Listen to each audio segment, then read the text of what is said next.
यशोदास्ताना मुञ्जन्तकं हसा ओम गणानां गणपतिं भवामहे कविं कवीनामुपमस्रवत्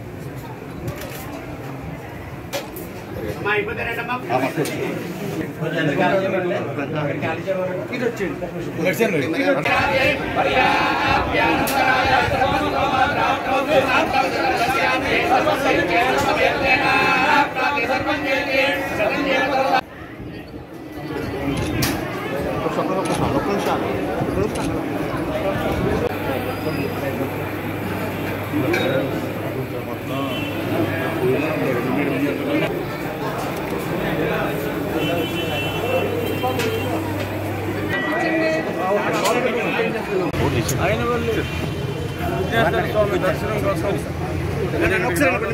గత ఎన్నికల తర్వాత కూడా నేను అయినవల్లి వాడపల్లి ఇక్కడ ఈ రెండు దేవాలయాలు కోనసీమలో ప్రసిద్ధిగాంచిన ఈ రెండు దేవాలయాల దర్శనానికి వచ్చాను. అలాగే అదే పద్ధతి ప్రకారం ఈసారి కూడా రావడం జరిగింది.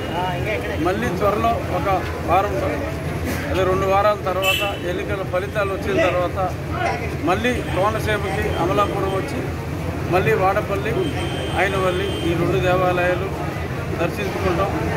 స్వామిని ఇక్కడ కోరుకున్నది వాడపల్లిలో కోరుకోబోయేది ఒకటే, ఈ రాష్ట్రానికి మంచి పరిపాలన రావాలని, ఈ దుష్ట పరిపాలన అంతమవ్వాలని.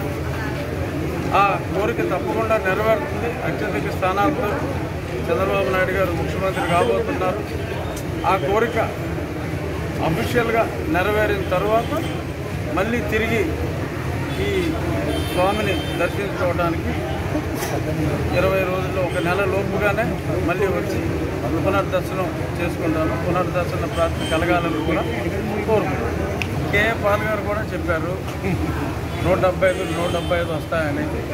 ఆయనకి ఈయనకి పెద్దగా నాకు తెలిసి తేడా ఎన్ని సీట్లు వస్తాయనుకున్నా తక్కువ వస్తే 125. మరి ఆ తర్వాత మన జరిగిన ఎన్నికల ట్రెండ్, ప్రజా స్పందన రాత్రి 10 అయినా 11 అయినా వారి ఓపిక చూస్తే ఇంకా పెరిగే అవకాశాలు అయితే ఉన్నాయి. కనీసం అయితే 125 స్థానాలకి తక్కువగా. రాష్ట్రంలో రామకృష్ణారెడ్డి గారు మరి అన్ని దారుణాలు చేస్తే కూడా ఎన్నికల రిగ్గింగ్ అరికడటానికి రామకృష్ణారెడ్డి వెళ్తే ఇన్ని కేసులు అని చెప్పి సాక్షులు వాపోయారు. ఇంకేం చెప్తాం? కంచే చేరుమేసినట్టుగా ఉన్న వ్యవహారం. అంతే 4వ తారీఖు యువజన శ్రామిక రైతు కాంగ్రెస్ పార్టీకి పెద్ద కర్మ నిర్వహిస్తాం. ఆ కర్మలో మరి అందరూ కూడా పాల్గొంటారు.